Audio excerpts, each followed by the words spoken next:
Today on Hungry for Wisdom, I'll teach you how to win the Super Bowl. I'll teach you how to get hired by God, but somebody is going to need to teach me how to pronounce Nicaragua. It's episode 15. Turn it up!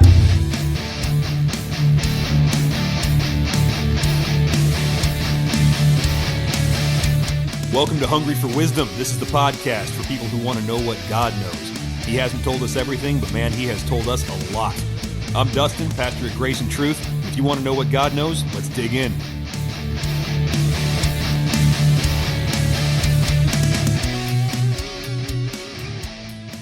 And today's episode is dedicated to the Daily Dose Ministries. They're coming out of down there at a Southern Seminary in Louisville, Kentucky.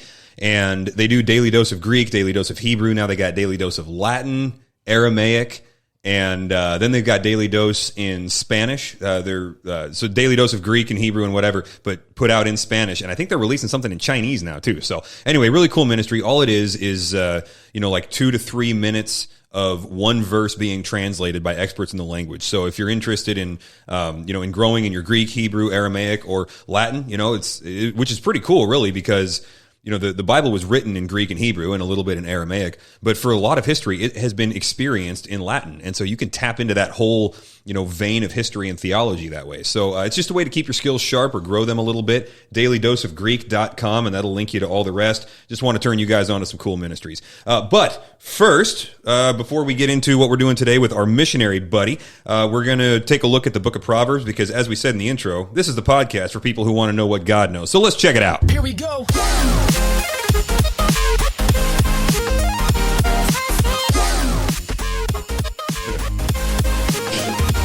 Had to leave that on for an extra second while I coughed. Sorry about that, y'all. You can't edit these things, man. This is all live. This is what we do. So I could stop it and start it all over. Not gonna do it. Proverbs 2, verses 6 through 11. For Yahweh gives wisdom. From his mouth come knowledge and understanding. He stores up sound wisdom for the upright. He is a shield to those who walk in integrity, guarding the paths of justice, and he preserves the way of his godly ones. Then you will discern righteousness and justice and equity and every good course. For wisdom will enter your heart, and knowledge will be pleasant to your soul. Discretion will guard you, understanding will watch over you. So, okay, if we want to know what God knows, here's what he says about where to get it. Verse 6 tells us flat out, for Yahweh gives wisdom. From his mouth come knowledge and understanding. We looked at this in episode whatever it was, might have been 12 or something, right? So he says, if you want wisdom, where do you go? You go to him. And of course, this makes perfect sense because remember what wisdom is. It is living skillfully in the fear of the Lord. And so it's navigating God's world with skill, navigating God's world according to the way that he actually set it up. And so where else would you go other than him to find this out? He is the source of all things, right? Without him, nothing has been made that was made. And so it makes sense that he would be the one that has all the information about how to properly navigate it. So that's why verse 6 says, for Yahweh gives wisdom, from his mouth come knowledge and understanding. He created the product. He gets to write the manual, right? So Solomon here in the book of Proverbs, he goes on to say that God, who knows and he actually owns, right, all knowledge, and he owns all wisdom because he owns all the stuff that this knowledge and wisdom is about. And he gives that to certain people. Check this out, verse 7. He stores up sound wisdom for the upright, and he is a shield to those who walk in integrity. So, okay, what does it mean to be upright? We got to be careful about this, right? Because we've got legalistic hearts. And when we see something like upright, we think perfect. And we think, well, I can't be that. I can't do that. Or, maybe if I just do better, then God will be pleased with me or whatever it is. And so what does it actually mean to be upright? Well, he gives us a hint here with the very next line. He says to walk in integrity. Now, we've talked about this before, how in the Proverbs and in Hebrew literature in general, you get parallelism, right? You get the same statement twice in different words. And so the different words can help interpret one another because we know they're saying the same thing. So to walk uprightly has something to do with walking in integrity. Now, it doesn't mean perfect, right? It doesn't mean you got your top button buttoned and you got matching socks and polite speech and the whole deal. It's not, being upright doesn't mean presentable, right? It just means that you are ready to approach God without hiding anything. That's the idea of integrity. You are an integrated unit. You are one unit. You're not divided. You're not hiding something over here and then presenting something over here. That would be dishonest. That would be hypocrisy. You can't do that and be upright. It means that you can, by his grace, you can walk into his presence without being afraid that he's going to discover anything. If you're upright before God, you're agreeing with him about any sin that you may have, and you're ready to let it go. Because look, guys, we've got sin, right? We've got sin issues. I've read the Bible. I've read Romans 7. I know, like, we are not fully glorified yet. Even though God accomplished the fact, he's still applying it in time, and it's not a done process yet. So we got sin, and God knows it. We just want to agree with him about that sin and then be ready to let it go, ready to repent. So in other words, to be upright means not that you're sinless, but that you are in right relationship with God. So if we want God's wisdom, it's there for the taking, but only for those who are in right relationship with him. The unjust doesn't get access to God's wisdom. And that's important to know, because you can't live a life of, how do you say this? You can't live a life of crimes against God. You can't treasure those crimes in your heart, feed them, practice them, nurse them, and like protect them, and then expect to be wise. You can have one or the other. You can have your sins, or you can have God's wisdom, but one of these is going to have to go at some point, and make that decision now. If you are going to harbor all these crimes against God, the best you can hope for is not wisdom, but is to be street smart. Now, sometimes that looks the same. Sometimes in our world, street smarts can be mistaken for wisdom, and those people can be considered wise because they know how to navigate the world around them.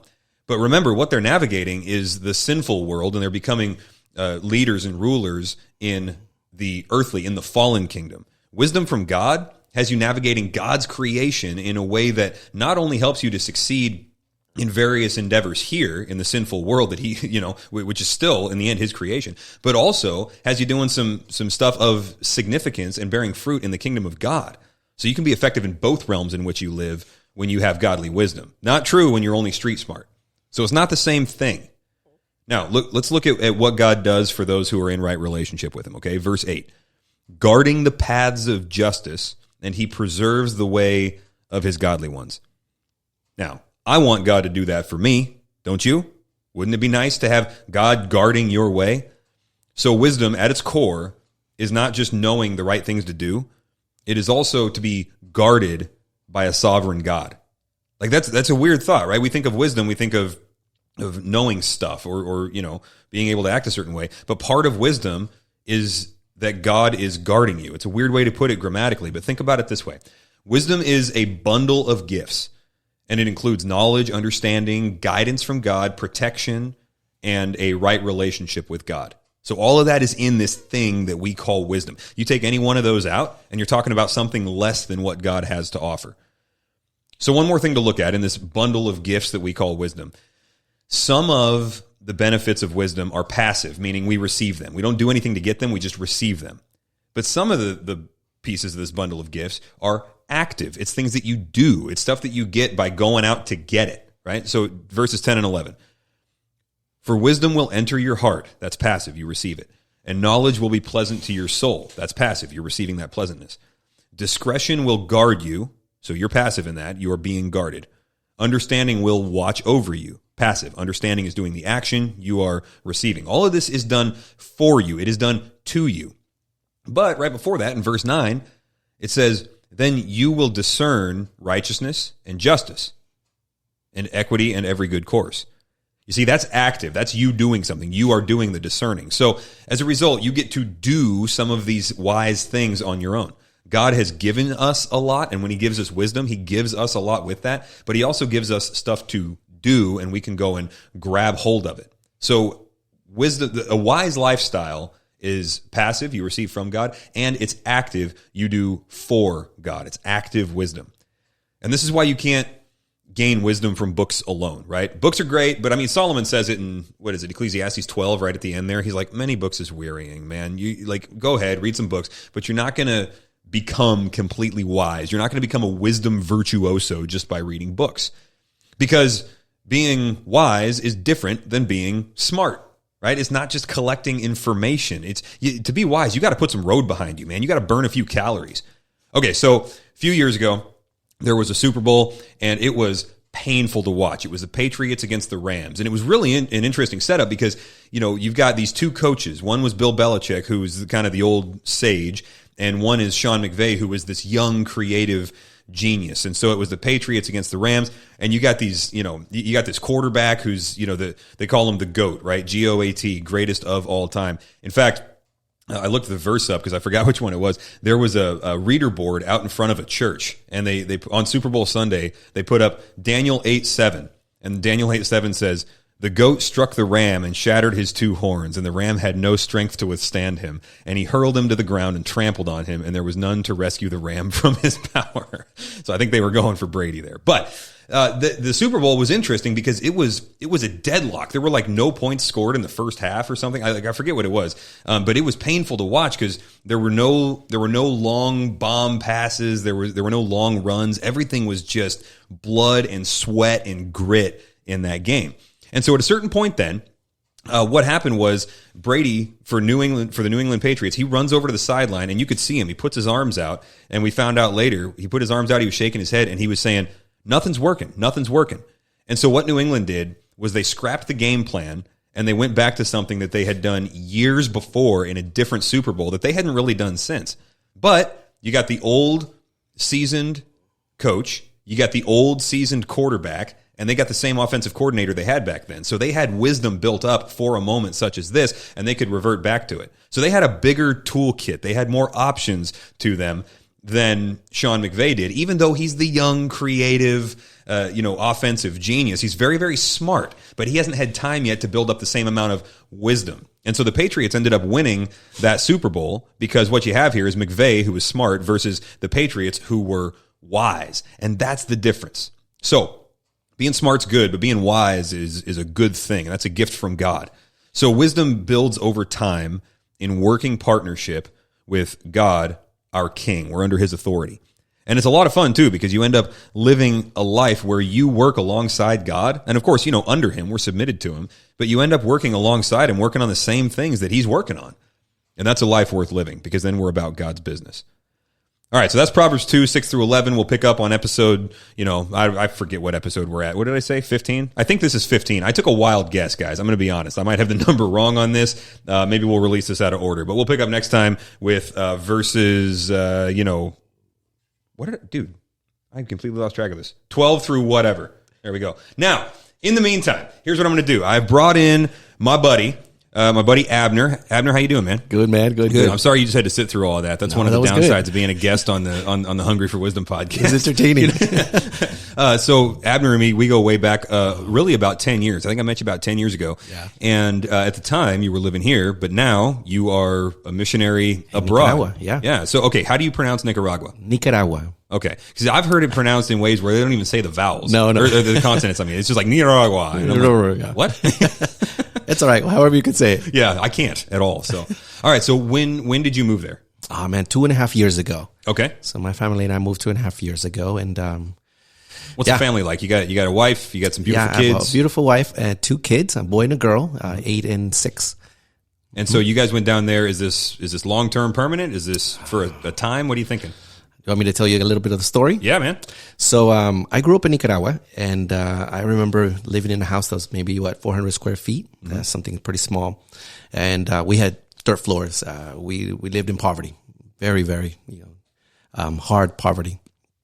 And so, because of God, really, my family was able to come to the United States. My dad, church here in Mapton, Washington, called him up and basically said, "We need a pastor who speaks Spanish. Could you come up here and do that?" And he said, "Yeah, it's a good idea." Left war-torn country back then. So we came back here, and I lived here since I was 9, and I love the United States. I love a lot of things about it, and so I never wanted to go back. I did not think that going back to a third world country sounded like a fun thing to do. And and so, I'm kind of those people that I think in my life I have said I'd never do that.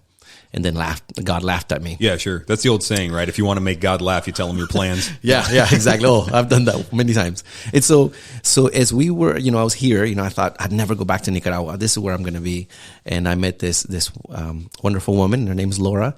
And Laura had always wanted to be a missionary daughter or a missionary kid. She always wanted to do that and go to the jungles of some country and live there. And so when she told me her idea, and then I told her my idea, we didn't seem compatible. Yeah. But I wanted to marry her and she wanted to marry me. And so what happened is we said, well, God, take what we have wanted and never have wanted, right? And do what you will. And so what happened is we went to Nicaragua to check it out, just to see if it was a place where we were gonna go. And do you still have family there at this point, and contacts and whatever? Yeah. Okay. Just my sister actually went as a very young woman and started this school that I'm helping at now. And so I went to see her. And when we got there, everything was fine. It looked like they didn't need our help, Okay. And so we both felt God said, no, you're not supposed to be here long term. And so I was so happy, I was like, yes, I'm not going to be a missionary. Great, I'm out.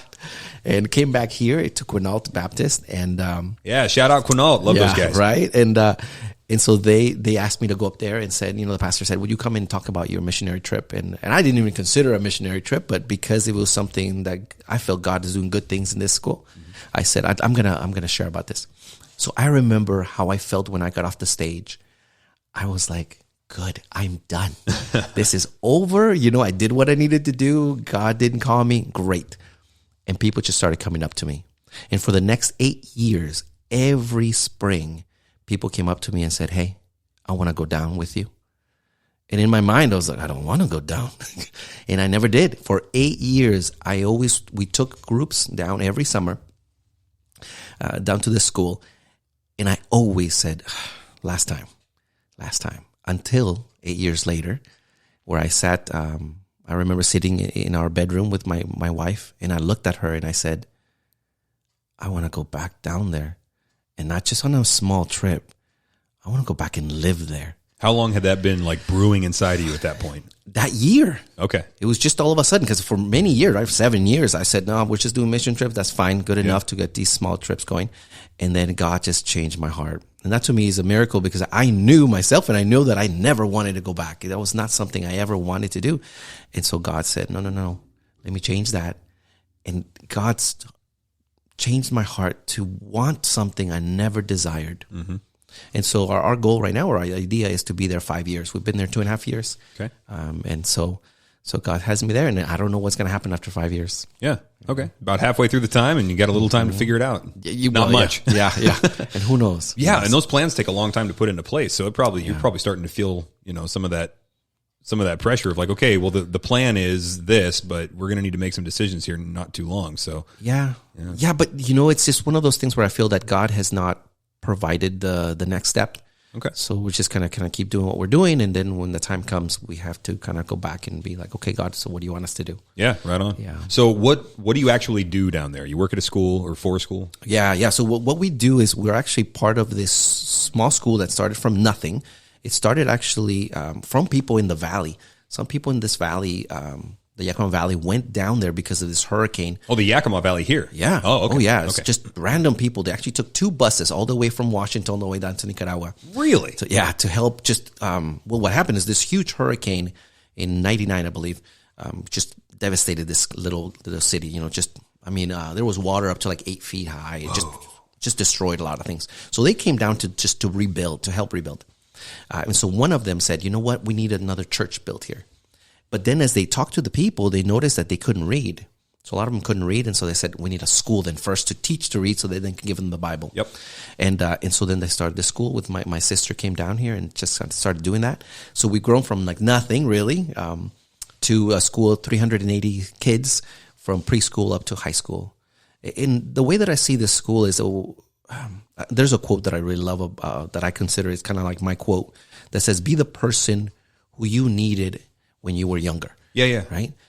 And I feel that that's kind of what we're doing. In this school, we get kids and we're with them 6 hours a day or longer. Mm-hmm. And we become those older brothers or sisters or fathers and mothers as teachers and live life with them.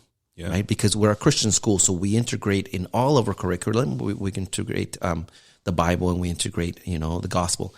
And so that's what we do. And so we're in their lives, right, in their families' lives, and then we're in their education, both academically and, just relational. Yeah. And so are you a teacher of one subject, many subjects? Are you an administrator? Yeah. So what I have been doing is I've done different things. I've taught some English. For the last year, I've been teaching another teacher there how to be a computer teacher. I have some background in technology, so I I do that. And this next year, I'm going to be more like a coach.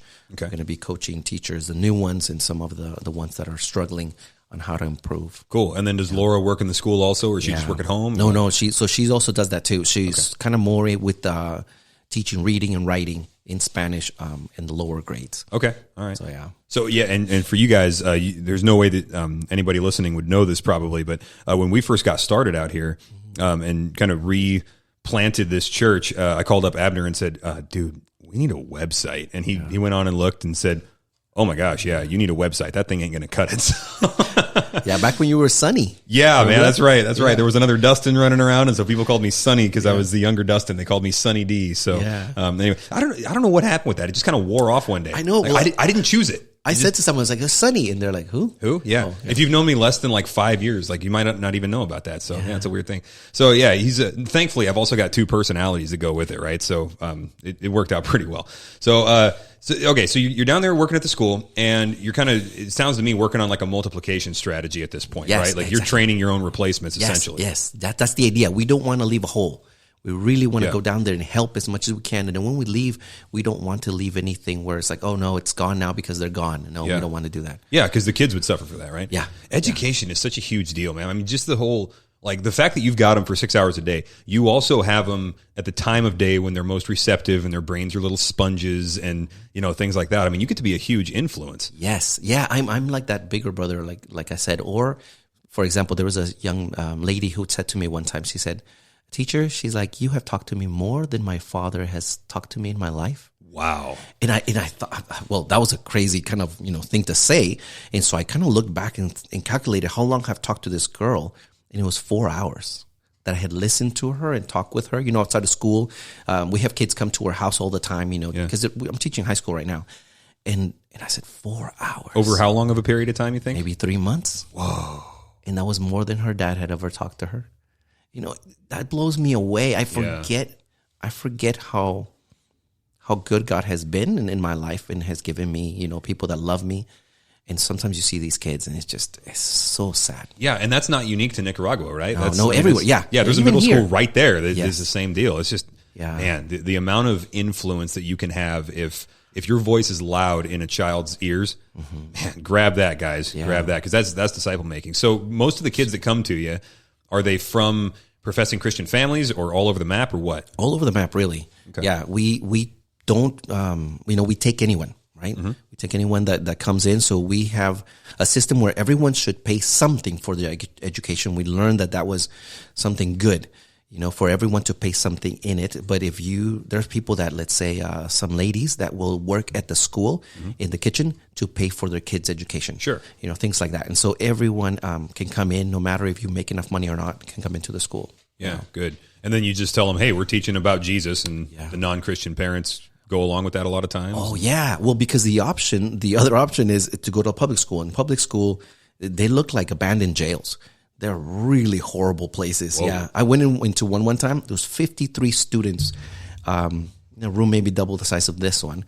So we're in a room that's maybe, 16 by 14 or something? Okay. It was crazy. Just everyone, just enough to be able to have the seats, and there are people standing, 53 high school students in a classroom. Wow. So you have that, or you have our school where we try to top it off at 30, and they probably want that education. I mean, that's the ticket to a lot of stuff for them. Yeah. Oh, yeah. Dreams and whatnot. I mean, we have computer lab, right? That's something that God provided, and it's not available really anywhere around there. Yeah. So it's just, so our education is really quality, top quality, and we teach about Jesus. And that's not they can't get away from that. Yeah. Right? So it's like, you come here and that's what you get. Right. So, yeah. So if you could chart out what this thing would look like in 100 years, or maybe, I don't know, let's say 20 years, what would, in your guys' mind, understanding that you guys are not God, but we have desires and we submit them to the Lord.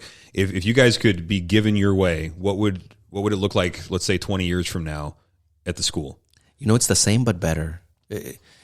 A lot of what we do now is what we want to continue doing, that no matter what, right? Being in their lives, telling them about God and showing them what that looks like, making disciples. And so that's kind of what we do now.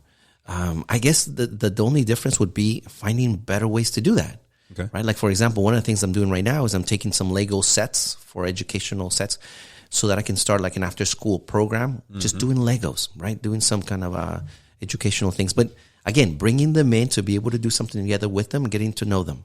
Legos are not anything to sneeze at. I mean, you're talking about, engineering and geometry and structural integrity on things and that's whatever. What these are for. Yeah. Yeah. Yeah. So I got a grant to do that. And so we're talking about like almost $1,500 of Legos. That I'm taking down. So things like that, I'd be willing to bet you never walked into the room where the Legos are with bare feet, because when you find Legos under your feet, that's hell on earth is what that is. Yeah. So things like that we want to kind of provide those opportunities that they never have. They've never gotten, and it's something so out of the ordinary. I think here in the United States, we take for granted how much we get from the church, right? The conferences, the lessons, just Sunday school, right? Some of these teachers that you have, I talked to some of them, and they seem to be really knowledgeable teachers that they take these kids and teach them, right? And so that doesn't happen in other places. And so we need to be those people. Yeah. So, okay, if somebody, let's say a kid, comes to Christ or something, is there, access to follow up with the family and share the gospel with the family from there? Do you guys connect with the local church that they can be discipled at? How does all that work? Yeah. So what happens, we have discipleship groups every week that we have within the school. They can be part of that.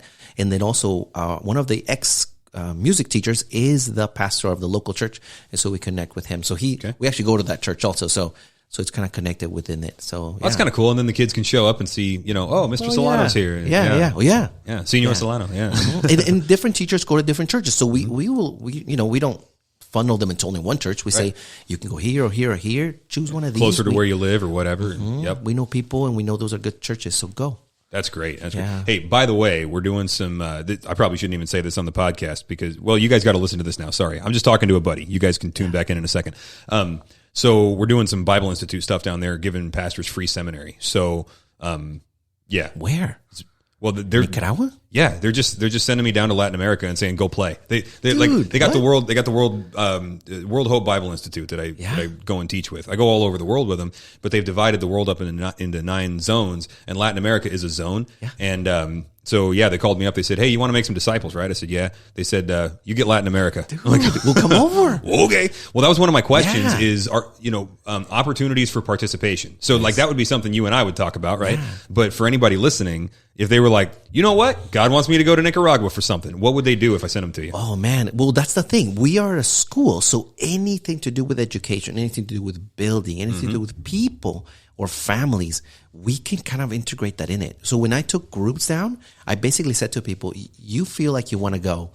I'm not going to tell you what to do. I want you to pray about it, and I want you to think about what are your strengths, and let's do something around that. So let me facilitate that, right? Let me help you translate or whatever it is, but I want you to do that. So for example, I took a chemical engineer, and so he wanted to do some science projects. So he did that. He did a presentation with science, and so he brought his own materials and did that.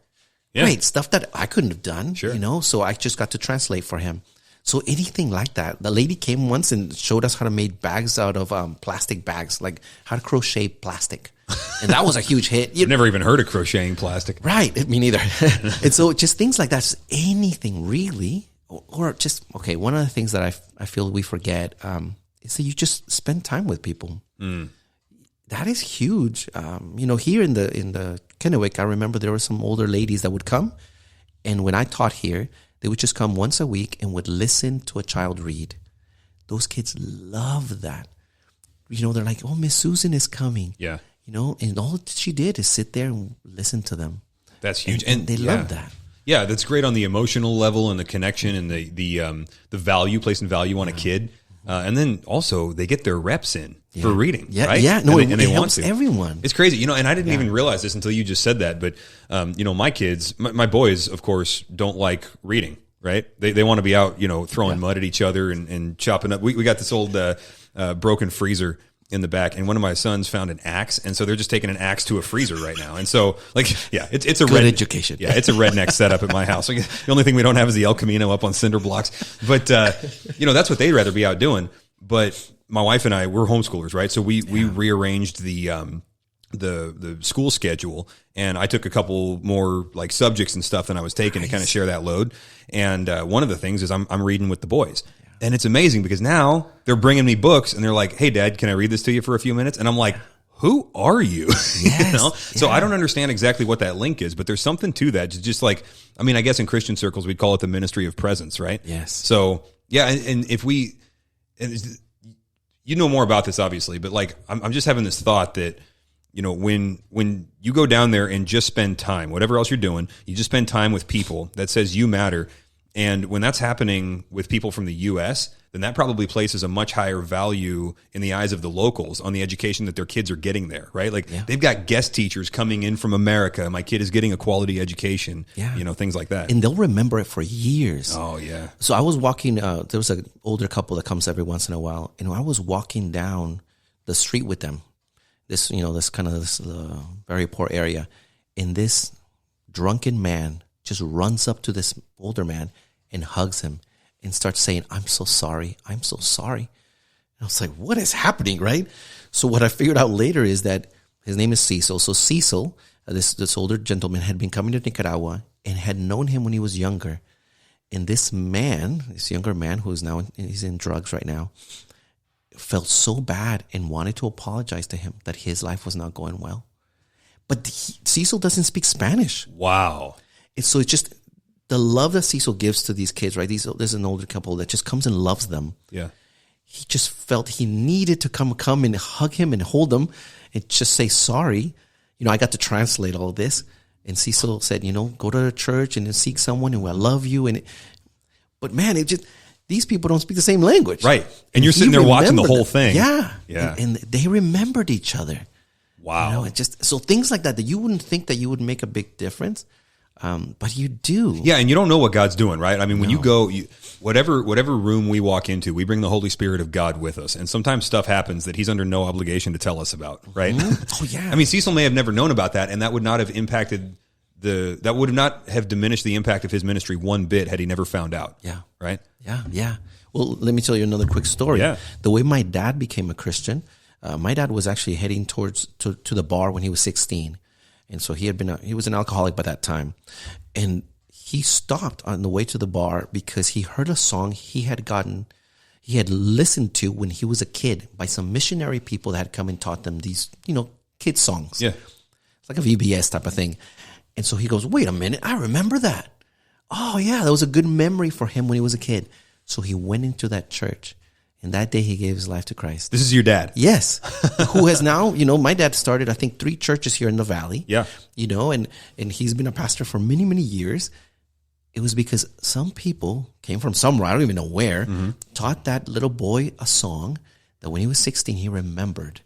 And that changed his life. It's probably Yakima. They probably came from Yakima. Exactly. I have no evidence of this. I just think that would be funny and God's Wouldn't funny. Wouldn't that be crazy? But, you know, so sometimes when people say, well, short-term mission trips don't do much, I feel sometimes it can be, hard to do that, right? But sure. But oftentimes, you don't know what you're doing. You don't know what God will do with you. Yeah. You know, I think, honestly, like a lot of times, the effectiveness of a short-term mission trip so much depends on the local partner that you're going there with, right? Like if we send you people and you've got meaningful work for them to do, it's going to go well. Now there's other dynamics on the team that you got to be careful or, you know, God honoring and things like that. Yeah. Otherwise that can undercut your effectiveness. But I mean, just how many stories do you have to hear about people going down to Tijuana to build a school and then a different team goes down there the next year to build the same school because it's been deconstructed. And it's like, what net benefit are we providing here? You know what I mean? Exactly. Yeah. But when you can directly interact with the kids or their parents or, I mean, the community in some way and actually offer them something at no charge to them, right? I mean, if we do this on our dime, I mean, that's just huge to them. You know, we don't want anything from you. Right. And seeking to do what God wants to do with you. I mean, because that's the biggest thing, right? I would tell people, I said, you need to pray about this because it's not a vacation. I'm not taking you down there for a vacation. I'm taking you down there to serve. So how can you serve? You know that more than I do. You know, so let me help you do that and you come with that. So you need to pray about that. Put a plan together. Yeah. And if nothing else, just go down there and say, I'm here, Lord. What do you want me to do? Right. And just do that. You know, I'm amazed at how one time an older couple came with us and I thought inside of me, right? I didn't tell them. I said, what are these people going to do? They're really much older. They're not going to do much. They were so encouraging. Man, I am so glad they went. They encouraged me throughout the whole time. Yeah. They were there. They couldn't do physical things, but they could just give good word. They lifted me up many times during that week. Right. And you said Cecil was an older guy, right? Yeah. Yeah. Oh, yeah. So it doesn't matter what age or if you can do things physically or not. It's amazing what God can do through you. Yeah. Moses didn't get rolling until he was 80. Imagine. Yeah, we got some. Yeah. So yeah, it's amazing. So God is so good in being able to bring people that He needs. Yeah, it's really cool. That's cool. So if in the global mission of God, then right, we understand that like we've got work to do, and this is meaningful and significant and important. But also, God's doing something over the whole planet. Yeah. So how your piece here at this school in what you described as a third world country, and I don't know what the actual definition of that is, but I get what you're saying, right? Yeah. So that seems like globally and across the span of history a small thing to do, but God doesn't do small stuff, right? It's like something that plugs in a piece somewhere. That's one of the Jenga pieces in the mission. So what is God doing? I don't know if this question even makes sense for you, but I was trying to figure out before we hit record a way to ask this. What is God doing globally that this is a part of? In other words, this type of work or the specific work that you're doing, what purpose does that serve in the, well, I'll ask it this way. What would be missing from the mission of God if people were not doing the kind of stuff that you're doing? Does that make sense? Yeah. Okay. So I got there in the end. Right. So we have all these, especially Central American countries that are and have been always very poor, right? And one of the reasons why that is corruption, right? We have a lot of sin, a lot of evil down there, and of course there's everywhere. A lot of and there's a lot of it's a reputation that Central America has, the whole banana republic thing. I mean, in fact, in Nicaragua right now the political situation is pretty dicey from what I understand. Right. And so we have these countries that are historically really rotten in that way. Okay, so how do you change that? Right? As a Christian, you go, well, we know Jesus is the answer, right? So how do you do that? Because you need to figure out how to create people in the community that are leaders and that are men and women of God. So the only one that I can come up with is education, Christian education, because you are bringing to them, right, the knowledge that they need to do to be able to have a better position in the social spectrum. And then also you need them to have Jesus in their heart, to be able to love others, guide others, help others. And so they don't see, being a leader as look, this is for me. It's like, no, how can I use this for God's glory? Yeah. Leaders serve. What a concept, exactly. Right? Yeah. And so that's what I feel that the school does. Any education like that does, right? Like that's why being homeschooled is so powerful, because you're getting education sometimes from these men and women, like, right, your parents. They may know a lot more in some subjects than even teachers do sometimes. Yeah. And then also they have the most utmost care for you and love for you and want to teach you the best that they have ever figured out, which is God's life in them. And so that is kind of what we want to do with the students there. I mean, that's my hope, right? That these guys will be smart, right? Wise. Yeah. And then they have Jesus in their heart. Well, and so from the way that that it sounds to me, the way you're describing the situation down there are churches, there are Christians. This is not an unreached people group, right? Exactly. Yeah. And yet it's the culture, whether it's, specifically Nicaragua or just the culture and the norms there, it's a mess, and it leads to political problems and just social and just a world that doesn't function properly, right? Yes. Even though there's a bunch of Christians. How do you fix that? One generation at a time, right? Yes. This is huge. It's going to take a long time. Yeah. But then, hopefully, by the grace of God, these solutions will last longer than it took to get there. Yeah. Right? Oh, yeah. I mean, it's amazing because you get people that come up to my house, right, and they say, you don't yell in your house. There's not screaming and your kids obey. Whoa. Yeah. How did you do this? Right? Because they've never seen that. Right. Right? It's a functional home. Right. And so providing that, just even the example of that, providing an example of a good marriage, things like that, goes so far, because these students go, yeah, I didn't know this was possible. And we notice that with discipline with children in any sense, whether it's in the classroom or in the home or whatever. Of course, it's most effective in the home, but I mean, when kids have discipline in the positive sense, I don't mean punishment, right? So everybody hear me carefully. Like I don't mean that you're getting spankings, right? They're getting disciplined, they're getting discipled, and that includes positive reinforcement and rewards and the whole thing. But that provides structure for them, and they thrive under structure. And so, like, we get this. whether it's our family or somebody else or whatever, they'll tell us not just, hey, your kids were really well behaved. They'll say, in fact, I got a comment one time at a restaurant. Somebody came up, just the nicest old couple. They came up to me and my wife. We got a bunch of kids, and we got through dinner, and we had a good time. And they came up and they said, your kids are good, and they're not scared of you.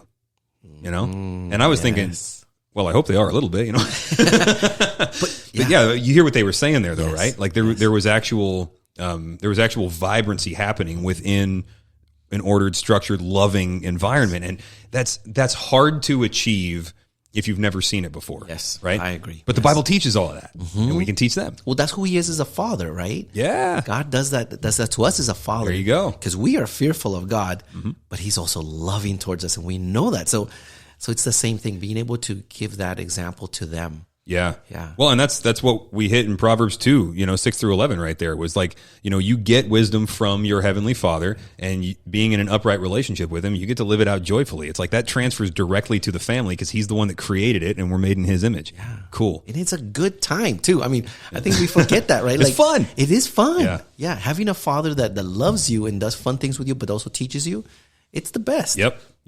Yeah, and that does transfer, and you know more about this obviously, but that does transfer in a small way to the teacher-student relationship as well, right? Yes. It's not the same depth as the family relationship, but especially when the family relationship isn't there, like this girl that talked to you more than she talked to her dad, then the meaningfulness of that adult to child relationship is really amplified. But it's always there. I mean, if you get I came from a functional home. My parents, they did a good job being parents, right? I won't say they did a good job raising me, because my mom's going to listen to this episode and be like, I beg to differ. But they did a good job being parents. Yeah. And even then, when I had a good teacher, I mean, I still remember my good teachers, right? It was meaningful. Or a good football coach, Shout out to Cedric, by the way. Hey. Haven't talked to him in 20 years, but I hope he hears this somehow. That'd be awesome. Yeah, that'd be great. Yeah, my cell number is no. Yeah.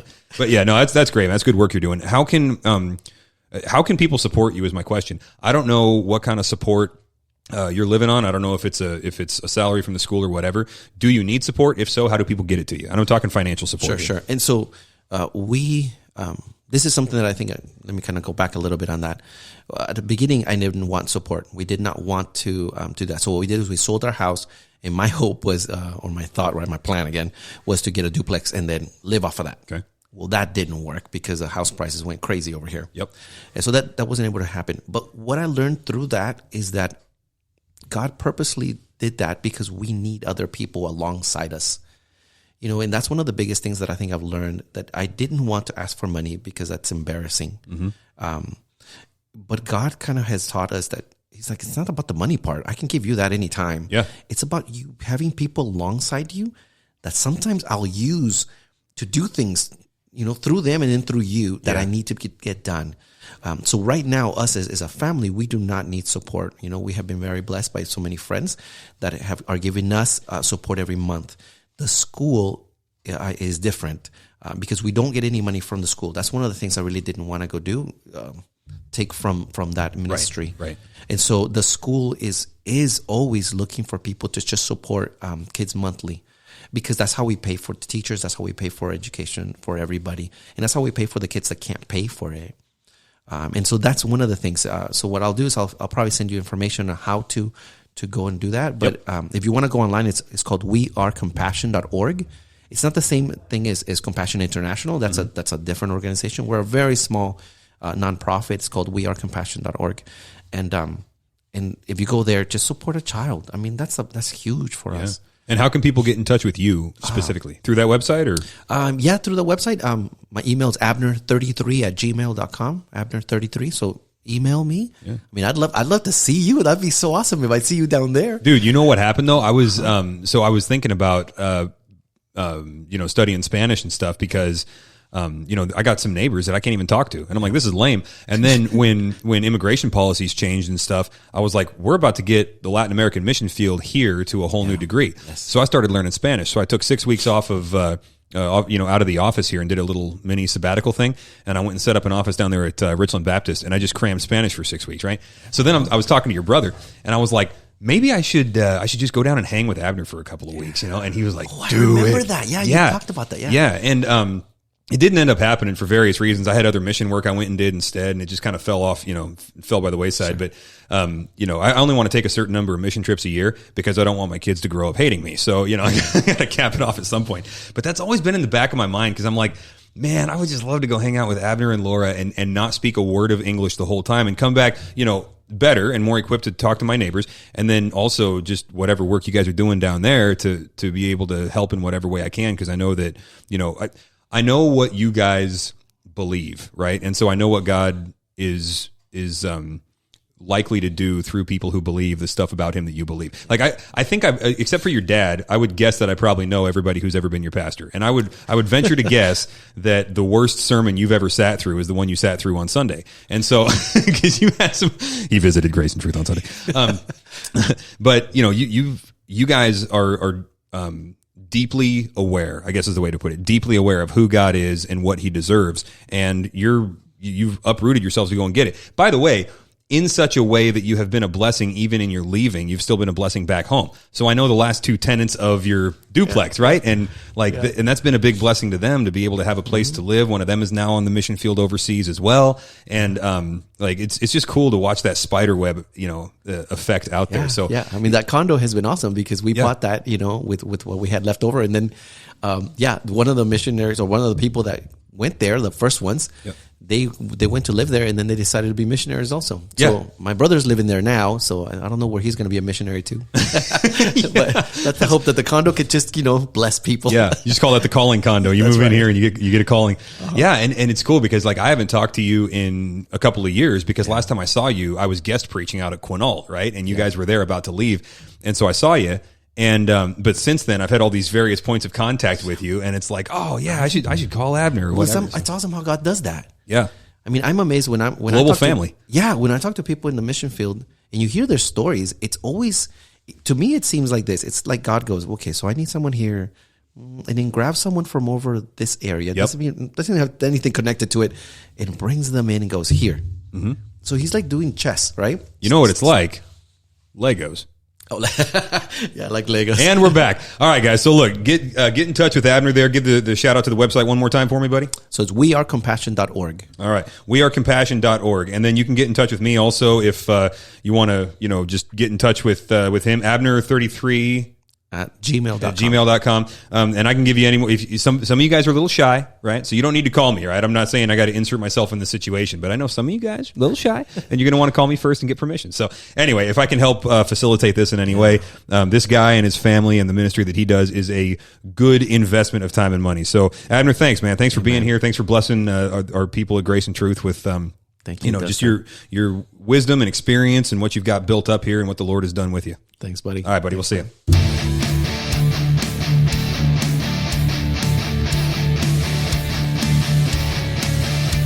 Hungry for Wisdom is a ministry of Grace and Truth Community in West Richland, Washington.